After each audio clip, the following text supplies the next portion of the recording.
हलो हलो सेवा सम्पूर्णमा नमस्कार। आज चाहिँ हामी भोलि लाग्ने साकेला थान नामक नौको साकेला थानतिर प्रस्थान गरिरहेका छौँ। यही लोकेसन पछ्याउँदै आउनु होला। मेरो युट्युबको छोटो सर्टकट ब्लग हेरेर बाटो यस्तो हो। पखेटेबाट यहाँबाट तल झर्ने, अलिकति अगाडि झरेपछि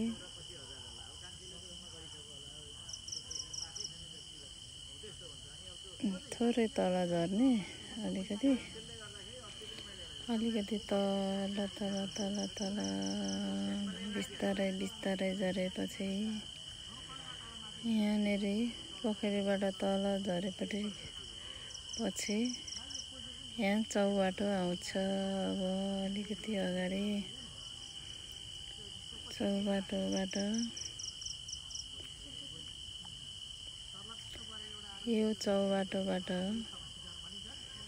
थोरै यो चार बाटोबाट थोरै पूर्व लाग्न सक्नुहुन्छ।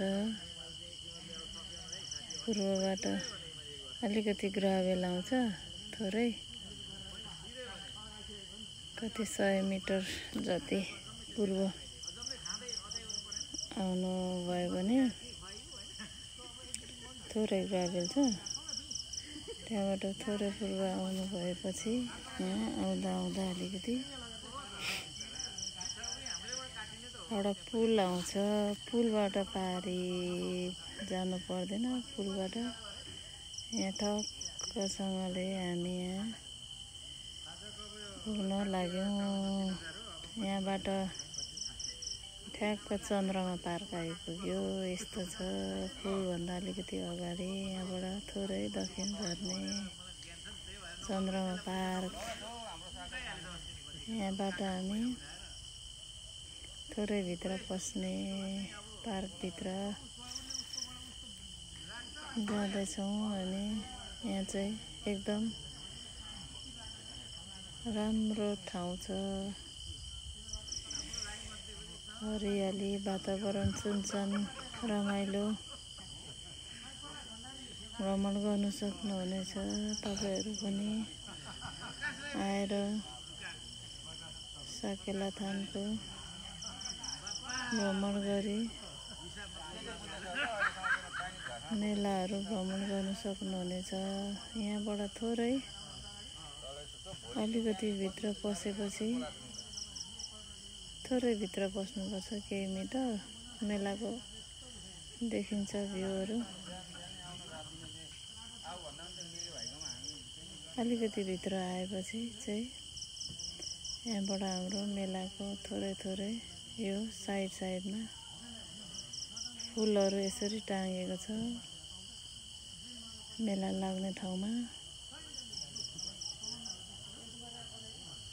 आज चाहिँ हामी यहाँ मेला भोलिको लोकेसन भनौँ न, लोकेसनहरू यसो देखाउनको लागि पनि आएको छौँ। हामी यहाँनिर यस्तो छ हाम्रो ग्राउन्ड, साकेला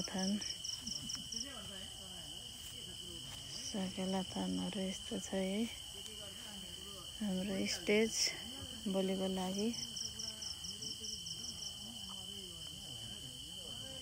यता हाम्रो वरिपरि बस्ने ठाउँ, साकेला टोलीहरू बस्ने ठाउँ भोलिको लागि।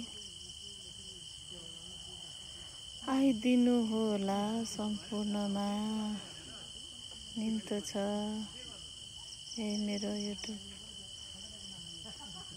ब्लगबाट हेरेर आइदिनु होला। लोकेसन हेरेर सम्पूर्णलाई अनुरोध गरे यहीँबाट।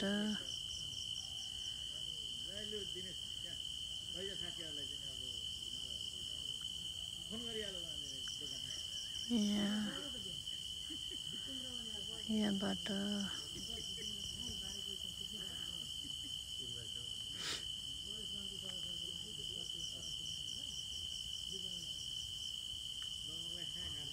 यो हाम्रो सुरुको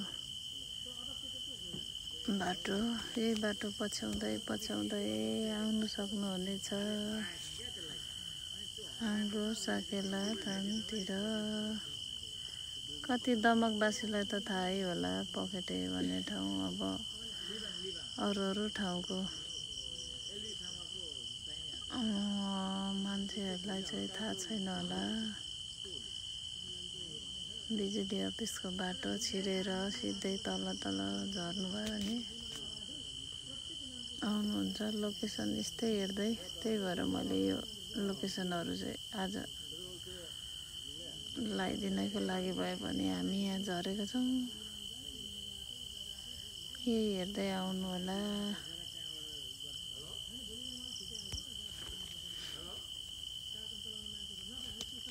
यहाँबाट जोडेको थिएँ मैले अघि एउटा भिडियो अगाडि। म पनि, मेरो पनि नयाँ हो, यो नयाँ अनुभव हो।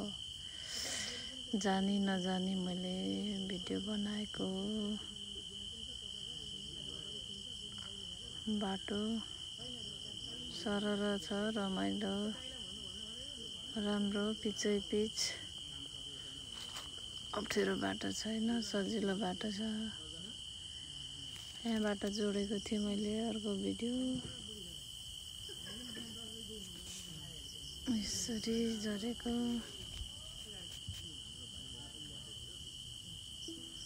अनि यो चाहिँ आजको दिनको घुमाइ डुलाइ यस्तरी बिहानरै फ्राइडेसको साडी पनि सिलाइयो। छेउछेउ आँचलहरू भोलिको लागि, नानीहरूको लागि 1-2वटा साडी सिलाउनु थियो, त्यो पनि सिलाइदिए। यति चाहिँ रेडी गरिदिए।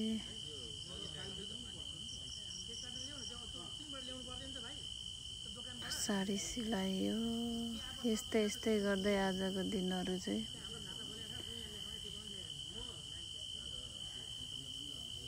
बिताउँदै।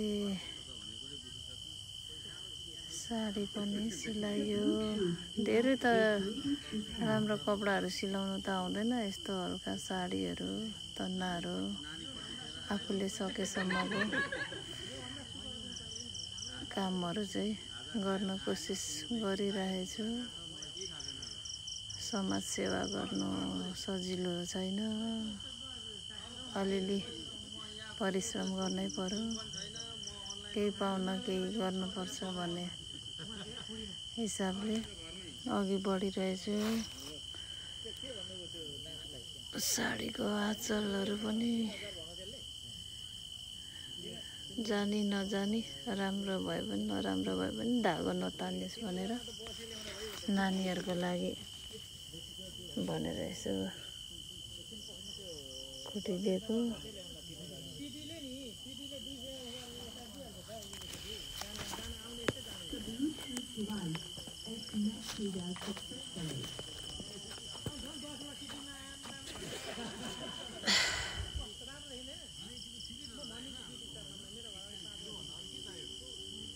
तपाईँहरूको पनि साडी खुट्नु छ भने ल्याउनु होला। म कहाँ साडी र तन्ना चाहिँ भर्खर खुट्नु सिक्दैछु। सिम्पल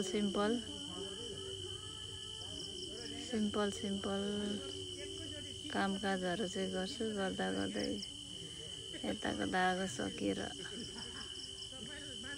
हल्का फेरि जोड्ने प्रयास जारी छ। यो मेरो नयाँ युट्युब च्यानल भएकोले गर्दाखेरि अब भिडियोहरू राम्रो बनाउनु त आउँदैन, त्यही पनि कोसिस गरिरहेछु। सबैजनाले लाइक, फलो, सेयर, कमेन्ट गरिदिनु होला। मेरो कामहरू कस्तो लाग्यो हजुरहरूलाई। लाइक, कमेन्ट, सेयर चाहिँ गर्नु नभुल्नु होला भन्न चाहन्छु। सम्पूर्णमा अनुरोध छ। यस्तरी चलिरहेको छ जिन्दगी, दुःख सुख।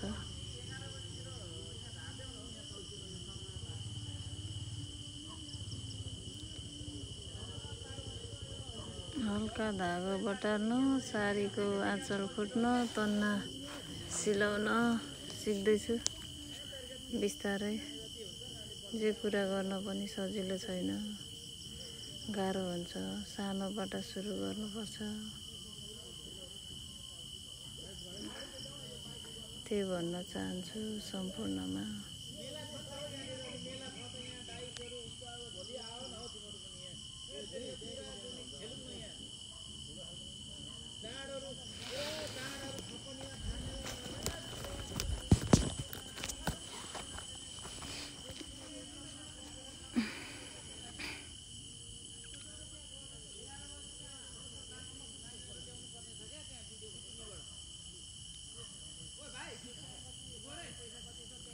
मेरो सानो कोसिस हजुरहरूलाई कस्तो लाग्यो प्लिज कमेन्ट गरिदिनु होला।